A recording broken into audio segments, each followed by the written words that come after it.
Bueno, mirá, me fui a buscar, ¿lo ven? Dice, Historia del agua en Buenos Aires. Lo voy a releer, así después le cuento. Es súper interesante la historia del agua en Buenos Aires, cómo se hizo toda la red que hoy existe.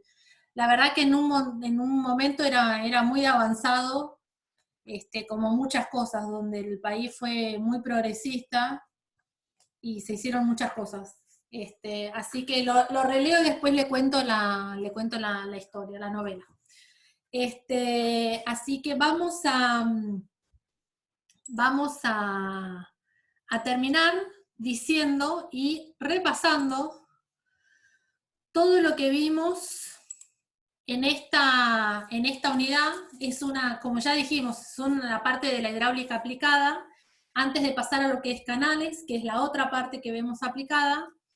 Nosotros arrancamos toda esta unidad viendo cuál era la situación de la cañería a presión. Dedujimos la ecuación de Darcy-Weisbach, que era la que nos dio toda cómo calcular la pérdida de carga. Determinamos las variables de las cuales dependía el factor de fricción, ¿sí? Aplicando el análisis dimensional. Después repasamos y vimos lo que era el ensayo de Reynolds y cuando el régimen era laminar, crítico y turbulento. Y vimos en una gran y larga explicación cómo se dedujo este factor de fricción que costó sangre, sudor y lágrimas para determinar y para poder calcular el famoso factor de fricción que a partir de la ecuación esta de Darcy-Weisbach nos permitió calcular las pérdidas de carga. Hablamos de lo que era el factor de fricción en régimen laminar y el factor de fricción en régimen turbulento. Y en régimen turbulento acudimos a lo que habíamos visto en toda la unidad 7 de flujo turbulento, repasamos el concepto de rugosidad y hicimos las deducciones del factor de fricción para tubos totalmente lisos, rugosos, hasta que llegamos a la expresión de Colebrook-White y vimos que era una ecuación implícita y a través de la planillita Excel nos permitimos hacer todos los cálculos, ¿sí? Recuerden esto, algunos ya la usó, recuerden estarse familiarizados con esto o con su, como decíamos, con su, ¿cómo se llama? Calculadora o con el MATCAD para poder resolver esta ecuación y trazar y calcular las pérdidas, ¿sí? Después vimos que si bien no se usa hoy el diagrama de Moody para cálculos, vimos que era útil para comprender cómo era el escurrimiento y el factor de fricción en zonas de cañerías hidráulicamente lisas, hidráulicamente turbulentas y de transición. Vimos que hay otras fórmulas que no es la de Darcy-Weisbach para pérdidas de carga, que se llama Hassen y Williams, que todavía son bastante usadas, sobre todo para agua a 15 grados, y que ustedes van a usar en otras materias. No las usamos acá porque a nosotros nos parece que es mucho más completa y abarcativa la de Darcy-Weisbach, completa porque se puede usar agua a distintas temperaturas, se pueden usar otros fluidos, y bueno, y porque además es una ecuación que no es empírica, ¿sí? Cuando sí lo es la de Hassen y Williams, con aquellas ventajas que analizamos en su momento. Analizamos cómo meter, además de las pérdidas por fricción, ¿sí? Las pérdidas de cargas localizadas, las que se dan en válvulas, en accesorios, que dijimos que eran los codos, las curvas, los ensanchamientos, las entradas de tanque a caño, las salidas del caño al tanque. Vimos la clase pasada cuando se avanzó con, ¿cómo se llama? Cuando hicimos la clase de válvulas, que hay hojas de datos de válvulas y accesorios que traen mucha información sobre la pérdida de carga, o sea que no está todo en el libro sino que si ustedes necesitan, pueden acudir a los fabricantes. Quiero ver, espérenme que me parece que está, necesito admitir a más gente. Acá está Matías Salgado, perdón, ¿eh?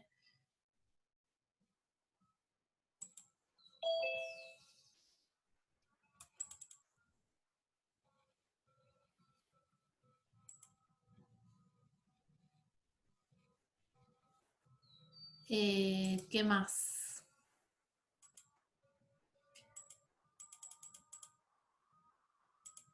Después, además de las pérdidas localizadas, vimos lo que son los casos típicos en una cañería, este análisis de cómo se calculaba la pérdida de carga o de cómo se calculaba el caudal, y vimos que había que hacer un loop de iteración porque no se podía presuponer algo de entrada, o cómo calcular el diámetro. Vimos qué pasaba con los conductos que no eran circulares y cómo, si yo tengo que usar la ecuación de Darcy-Weisbach, donde todo está referido a una sección circular, cómo utilizar el concepto de sección equivalente con un diámetro equivalente, ¿sí? Donde apareció el tema del concepto del radio hidráulico, que era la división entre el área y el perímetro mojado. Después vimos qué pasaba en aquellas cañerías simples, me refiero a de una sola línea, pero donde teníamos distintos diámetros, y trabajamos con el concepto de longitud equivalente para uniformar el diámetro y trabajar con un único diámetro, que recuerden que esto, sobre todo este laburo, no era un laburo, digamos, no era una equivalencia perfecta, era una equivalencia que tenía una trampita, pero que nos iba a servir sobre todo en estos dos casos. En el primer caso, donde tengo todos los datos, no se zambullan a hacer longitud equivalente cuando no lo necesitan, ¿sí? Hagan digamos, utilicen el concepto de longitud equivalente solo en aquellos momentos en que les hace falta, que son estas dos situaciones donde no tienen el caudal o el diámetro son incógnitas. Bueno, hablamos del trazado de la línea piezométrica y cómo la interpreto. Todo lo que hablamos hoy vale y es, digamos, es el broche de oro donde se ponen de manifiesto, digamos, los conocimientos que uno tiene del tema. Y bueno, y analizamos la traza de la línea de la cañería versus la línea piezométrica y analizamos las cañerías con presiones negativas. Con esto se termina la unidad 8, que es una de las unidades más importantes, donde en general gran parte de los ejercicios de los finales tienen que ver con esta unidad. Y bueno, preguntas teóricas van a tener de toda la materia, ¿no? Pero la parte de trazado es fundamental. Con estos fin de la unidad 8 vamos a arrancar con la unidad 9. ¿A alguno le queda alguna duda respecto de este repaso que vimos, de a qué darle bolilla y qué no?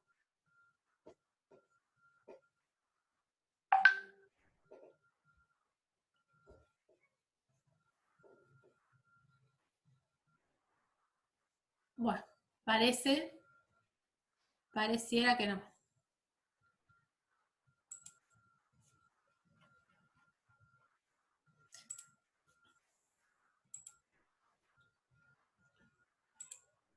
Muy bien. Vamos entonces a arrancar con la unidad 9, ¿sí? La unidad 9 se llama escurrimiento de canales en régimen permanente, y a ver, déjenme ver acá. Primer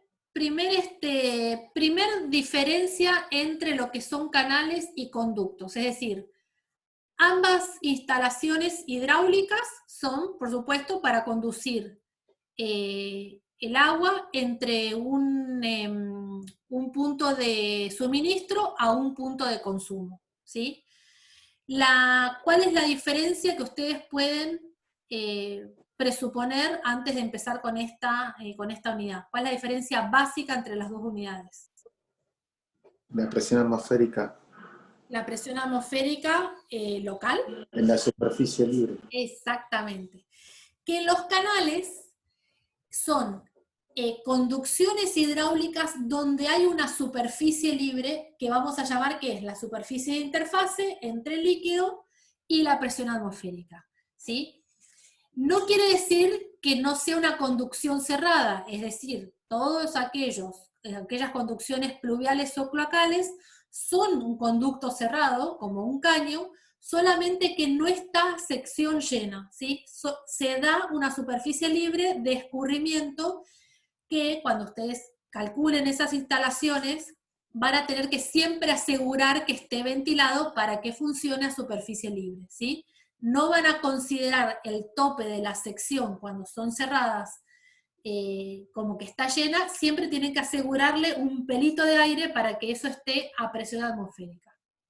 Entonces, en los canales son elementos que sirven para conducción de líquidos, usualmente agua, la gran mayoría es agua y agua para consumo, si bien puede ser agua de montaña, agua de acequia, pero es, sí, agua.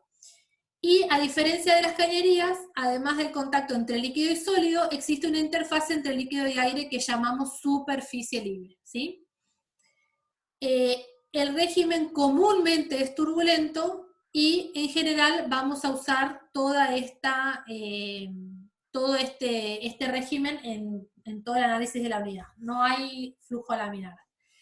Lo que ustedes se pueden llegar a encontrar que no sea agua y que yo les digo que he visto son canales donde se dan en industrias que transportan fluidos industriales que van a plantas de tratamiento, ¿sí? Por ejemplo, no sé, en un frigorífico. En un frigorífico hay mucha superficie descubierta, donde se da mucho el lavado de sangres y demás, que son conducidos por canales abiertos hacia las plantas de tratamiento.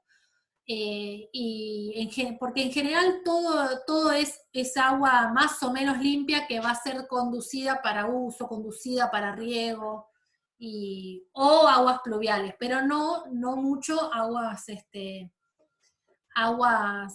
otros fluidos, ¿sí? Como dice acá, los canales pueden ser naturales o artificiales. Los naturales son ríos, estuarios, arroyos, y los artificiales son, por ejemplo, canales de riego, de navegación, de control de inundaciones, las cunetas, todo lo que tenga la cuneta así, donde va el pluvial en la calle. Y si bien la teoría que vamos a analizar es común para los canales naturales o para los artificiales, en todo lo que es la explicación teórica, la didáctica, nos vamos a referir a los canales artificiales, ya que son como más prolijos y más fáciles de comprender toda la teoría. Yo tengo, además del libro que ustedes tienen de Fernando, que está bien condensado, todo lo más importante de la unidad, hay un libro que se llama Ventechou, que es prácticamente el manual de canales. La verdad es que no ha sido superado ese autor por otro autor. Yo lo tengo descargado de PDF, de internet, así que se los voy a facilitar. Le voy a facilitar un link de descarga por mail, porque lo van a tener que usar en las materias que vienen, y no les va a ser necesario para esta materia, pero si quieren alguno profundizar algo que no comprende de cómo está explicado, lo que sea, ahí lo tienen, lo va a tener, ¿sí? Ese, ya les digo, un libro de cabecera, pero que se usa acá y en todo el mundo, y prácticamente no fue superado este autor por otro. Todavía es muy vigente. Bueno, vamos a ver qué pasa acá. Acá tenemos un canal donde se ha seccionado transversalmente donde se ha hecho una sección transversal y se dibujó el pelo del agua, que es esta línea negra que está acá, ¿sí?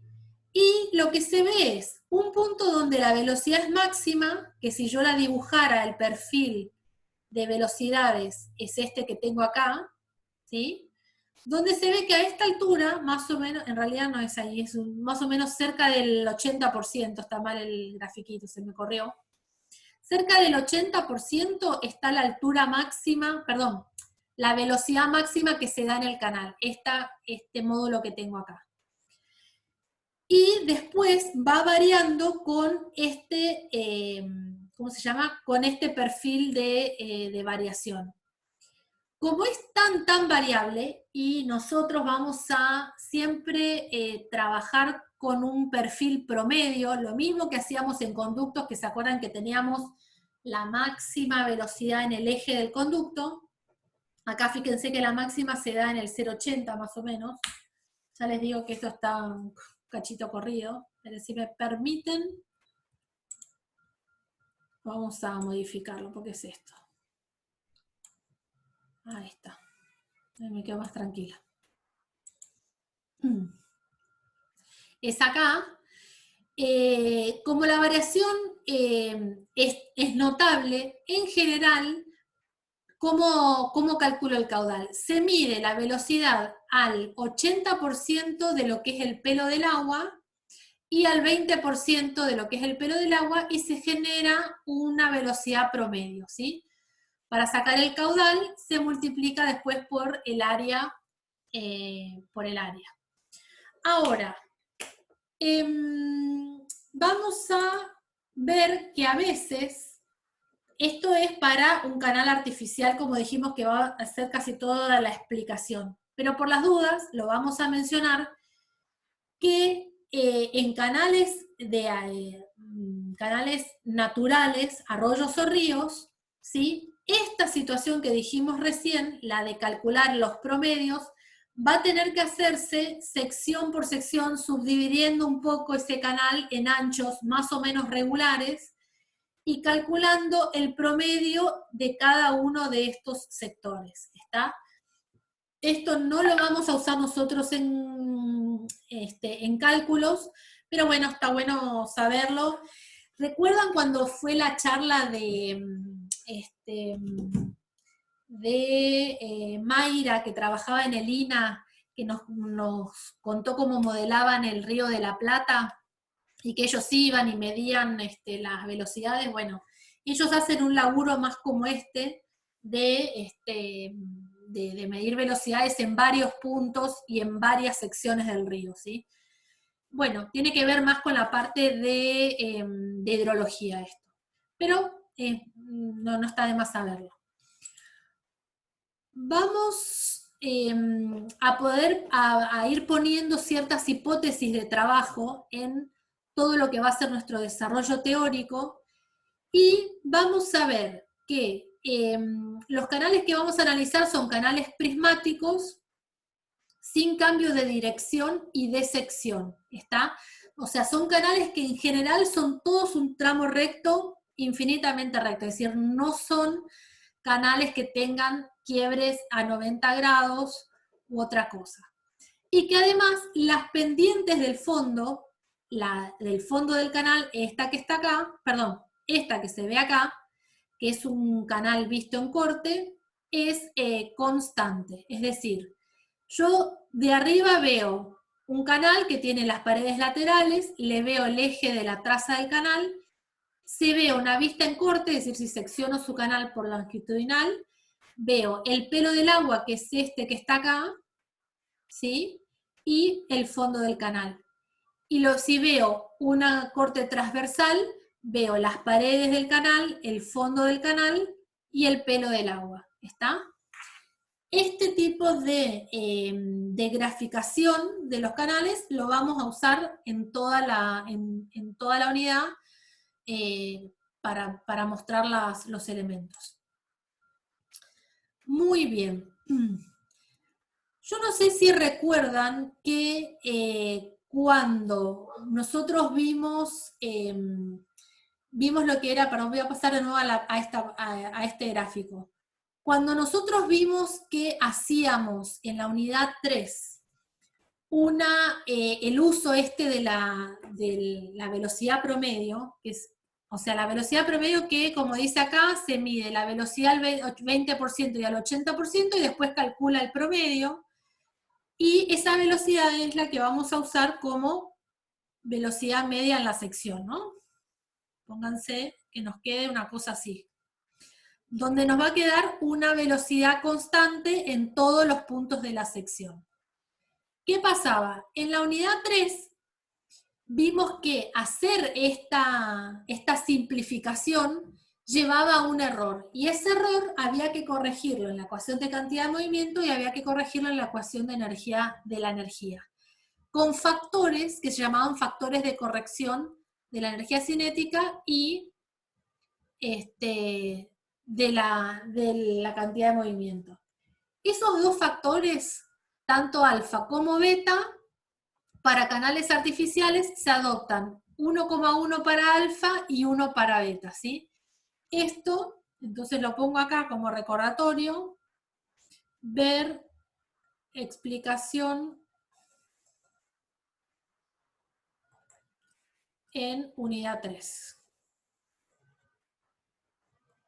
¿Sí?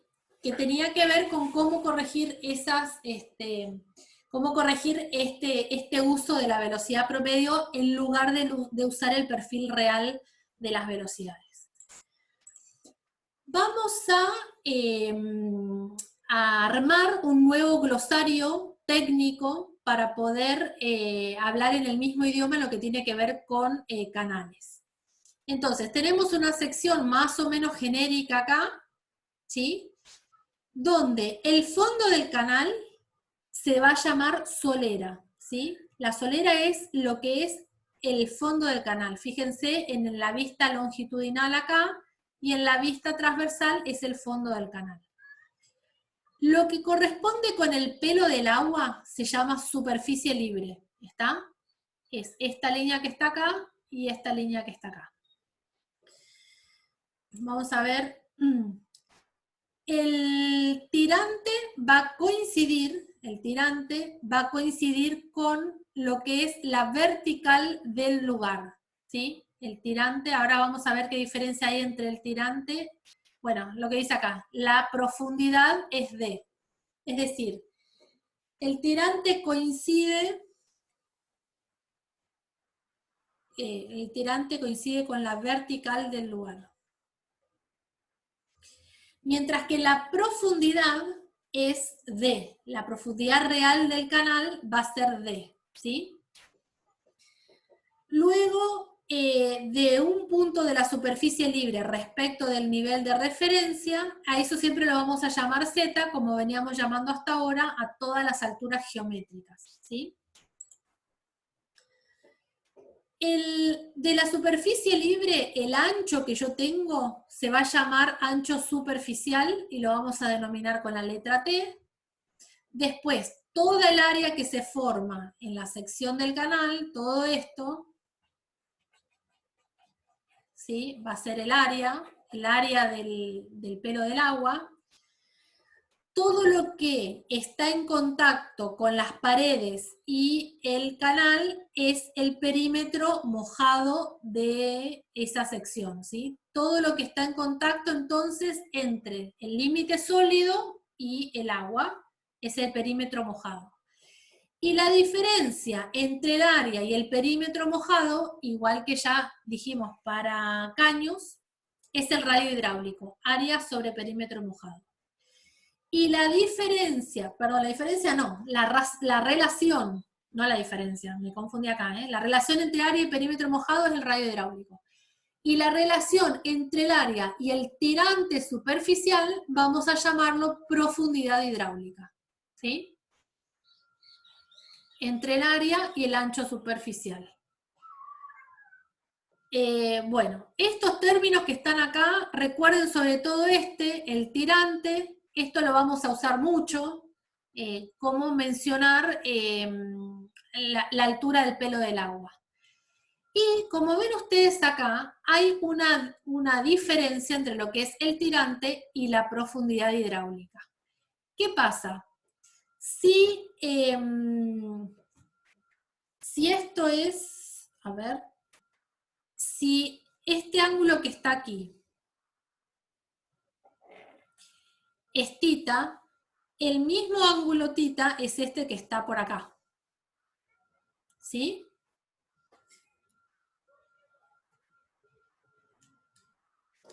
Y este módulo de I multiplicado por el coseno de tita y por el coseno de tita va a ser igual a la altura D. De tal manera que I va a ser igual a D sobre el coseno de tita. ¿Para qué ponemos todo esto? Para contarles que si tita es muy pequeño, fíjense que si tita es 0, el coseno de 0 es 1 y va a coincidir con D, ¿sí? Son casi iguales. Son casi iguales, tal cual. ¿Qué pasa? En general, si es 0 el ángulo, no tengo pendiente, no tendría escurrimiento. Si bien nunca es, o en la mayor parte de los tramos no es 0, son muy pequeñas las pendientes que vamos a manejar, y vamos a poder adoptar, casi siendo tita 0, esto prácticamente tiende a 1, y el tirante prácticamente va a tender a ser la altura, la profundidad de la sección, ¿sí? Esto lo vamos a ver ahora con unos numeritos, pero porque nos vamos a manejar con esta hipótesis de trabajo, como dice el contexto en el que vamos a hacer nuestras deducciones, ¿sí? Entonces, vamos a suponer que los canales son de baja pendiente. El tirante de la sección y la profundidad van a ser aproximadamente iguales, que es lo que acabo de decirles. Si aceptamos un error del 0,5% entre adoptar el tirante o la profundidad, tendremos una relación entre I y D de 1,005, ¿sí? Que, hablando de lo que decíamos antes, 1 sobre el coseno de tita igual a 1,005, implica que el arco coseno de esto sea tita, y que la tangente de tita sea 0,10. ¿Y quién es la tangente de tita? Es la pendiente de ese canal. Es decir, que si yo trabajo con canales de pendientes menor a 1 en 10, ¿sí? Menor a 1 en 10, vamos a poder tratarlos con esta igualdad que dijimos, que la vertical del lugar coincide con la profundidad. Y ustedes van a ver que pendientes de 1 en 10 es ya un montón para lo que son canales y conducciones por gravedad, aun cuando sean parapluviales y demás. Siempre vamos a estar muy por debajo de esto. Vamos a trabajar con canales de 1 en 200 para abajo, les diría. 1 en 200, 1 en 2000, ¿sí? Piensen que muchas de estas pendientes son directamente pendientes naturales de los terrenos de descarga, y otras son pendientes que yo voy a forzar los voy a hacer, ¿cómo se llama? Artificialmente, y no voy a usar una pendiente que sin duda me va a beneficiar tener una pendiente 1 en 10, pero no voy a enterrar un caño cloacal 1 en 10 porque va a aparecer a 5 metros debajo de la casa, ¿sí? Nosotros en lo que es, por ejemplo, instalaciones sanitarias, la menor pendiente ya es 1 en 60. Siempre estamos muy, muy por debajo de esto en términos de pendientes, ¿sí? Bueno, dada esta simplificación, en lo que sigue tomaremos como nuestro sistema de coordenadas al eje X coincidente con la solera, con esta que está acá, coincide con esto, y al eje Y coincidente con la aceleración G de la gravedad, ¿está? Si bien, como dice acá, no es un sistema ortogonal, la diferencia es despreciable, y por lo cual la aceptaremos como eso, como que estamos bien, y como que es nuestro contexto de trabajo. ¿Está? Muy bien. Vamos a ver qué pasa y por qué se produce el escurrimiento en un canal. Entonces, vamos a ver que la diferencia de energía potencial, la diferencia de nivel, es la que origina el escurrimiento entre un punto y otro. ¿Está? Vamos a encontrar, como dice acá, 3 tipos de flujo, que son como vamos a clasificar toda esta teoría y esta deducción. Algo que vamos a llamar flujo uniforme y algo que vamos a llamar flujo variado, ¿sí? Y dentro de lo que es flujo variado, vamos a ver que tenemos un flujo que se llama gradual o uniformemente, ¿sí? Variado, esto es como indistintamente, y vamos a ver zonas donde los flujos son bruscamente variados, ¿sí? Entonces, en un flujo uniforme,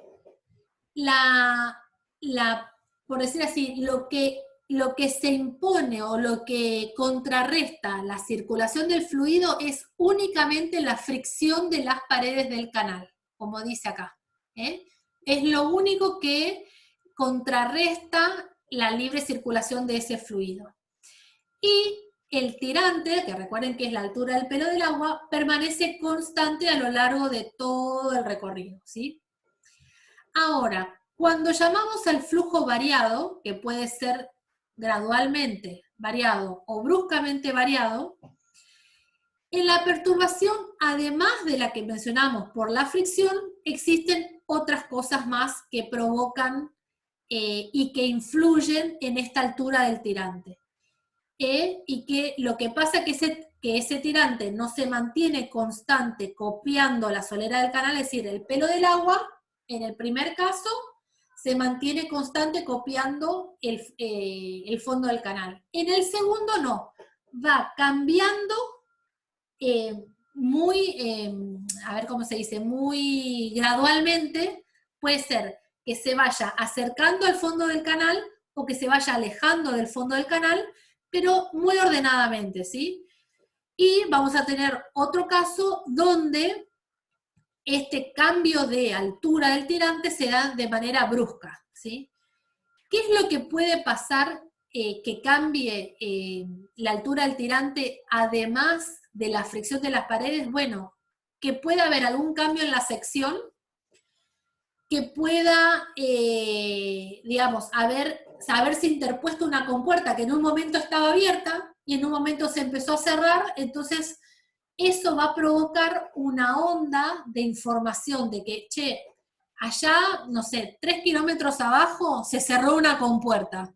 Bueno, yo que soy una partícula de agua, que estoy 3 kilómetros agua arriba, en algún momento me empiezo a enterar que me tengo que cambiar de posición, ¿se entiende? O al revés, era un canal que estaba circulando con un tirante y de repente abrieron una compuerta y tengo que descargar más rápido. Bueno, todo eso vamos a ver cómo se va a enterar sección a sección que va a tener que ir cambiando ese tirante.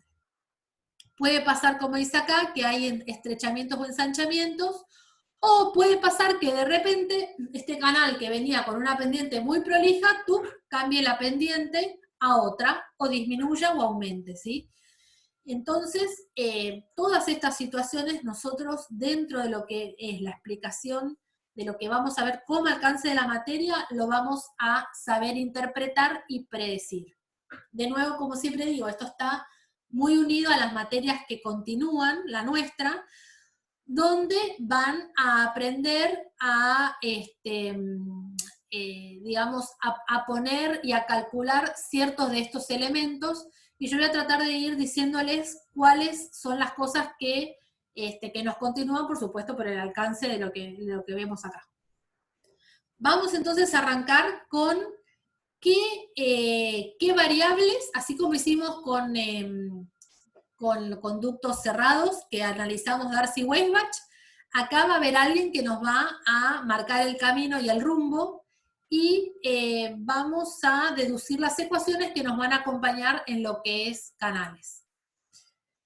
A ver qué está acá. Bueno, acá está un poco un gráfico de lo que les contaba recién. Fíjense, acá en la parte de abajo del dibujo tienen un perfil longitudinal de un canal que está marcado acá con gris, con línea gris. Y esto que ven acá, con la línea negra gruesa, es el pelo del agua, o sea, la altura del tirante a lo largo de todo el recorrido.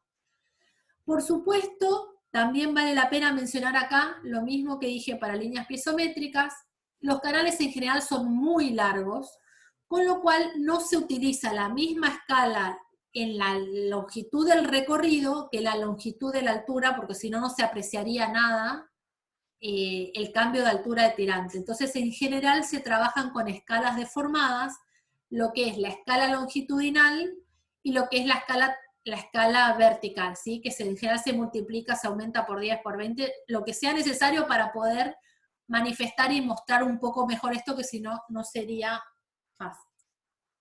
Puede ser que se trabó, dice Santiago. No sé. A ver. Yo escucho bien, profe. ¿Sí? Capaz que es tu Wi-Fi.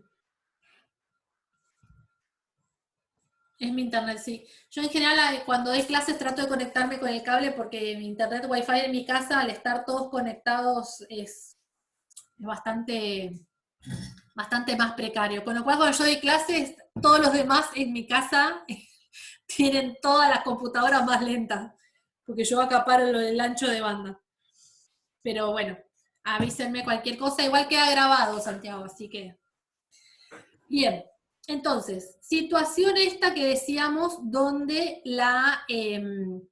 el flujo es uniforme, es esto. En la altura del tirante I siempre es constante. El pelo, acá estoy graficando, estos 3 gráficos de acá arriba son estos de acá longitudinalmente, ¿sí? Entonces, la altura del tirante, como ven, se mantiene siempre con esta cota I que es constante. Y si yo tuviera que decir en términos matemáticos cómo es la derivada de y respecto de x, ¿sí? Que es cuánto se va acercando o achicando esta tangente, vamos a decir que es 0, porque se mantienen paralelas, ¿está? Cuando llamamos al flujo uniformemente variado, o gradualmente, perdón, vamos a llamarlo gradualmente variado, la I1 e I2 no son la misma, ¿sí? No son 0 como en este caso, pero tampoco son infinitas, ¿eh? Hay un valor constante de cambio, es un valor constante. Y después, cuando decimos que es bruscamente variado, hay un sector del tirante que prácticamente la pendiente se pone, como dice acá, infinita, porque prácticamente se pone a 90 grados. ¿La pendiente de quién? De lo que es la superficie libre, ¿sí?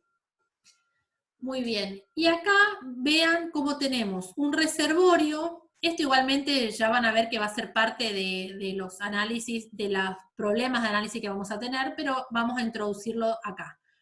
Tenemos un reservorio, tenemos una compuerta que se ha elevado dejando pasar esta lámina de agua, ¿sí? Se va a producir un flujo bruscamente variado en este sector, después uno gradualmente variado viene por acá, acá se eleva el tirante, donde tengo esta situación que decíamos acá, que en un corto recorrido aumenta mucho el tirante, ¿sí? Bruscamente variado. Después se establece un flujo uniforme, parece que nada lo perturba, nada lo molesta, y se mantiene un flujo uniforme donde el tirante se mantiene paralelo a la solera. Después tengo un flujo gradualmente variado porque hay un cambio de pendiente, ¿sí? Y después de nuevo se acomoda el flujo y sigue paralelo a la solera, ¿está? Bueno, como bien dice acá, o como bien se ve acá, un canal. Profe, Sí, ¿ya se va a cortar? ¿Nos conectamos enseguida o hacemos el sí. visual? No, conectémonos enseguida, así ya terminamos de ver un poquito de esta teoría como para dar el arranque y cortamos más o menos cuando... Sí, Porque queda menos de un minuto, por eso. sí, bueno, qué bueno que me avisas. Sí, nos conectamos, ¿están de acuerdo de conectarnos enseguida? Así le damos un Por mí ratito sí. más. No sé qué opinan los demás. Sí. ¿Sí? Delen. Entonces corto ya y arrancamos en minutitos acá. Lo conecto de nuevo.